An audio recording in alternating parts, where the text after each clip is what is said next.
زوج الوصفات السحريه والطبيعيه لهذا التقلب الجو البرد، الاولى للسعال والثانيه لالتهاب الانف والجيوب الانفيه. يا ربي رحمنا بشي شتيوه.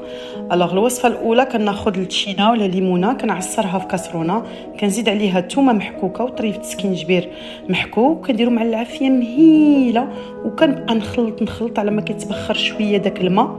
داكوغ، ما نخليش هذا الخليط يغلي ابدا.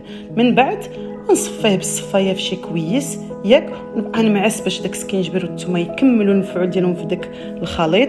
وكنزيدهم العسيله حره اللي عندكم، دغموس ولا زعتر ولا اكاسيل اللي عندكم، وكنشربوا دافي في الليل قبل ما ننعس. هذه الوصفه الاولى. الوصفه الثانيه كنستعمل فيها الفجل الاحمر، هذا الحر، ولا اللفت المحفور اللي بغيتيو. هذه درت فيها انا الفجل، كنغسلو كنحكو في الحكاكه الصغيره، كنديرو في واحد الاناء ديال الزاج، وكنزيد العسل اللي عندي ياك. غير كل فجله كندير 2 معالق العسل كبار، وكنبقى نخلط حتى كيرجع داك الماء، وكنديرها في الثلاجه الليله كلها.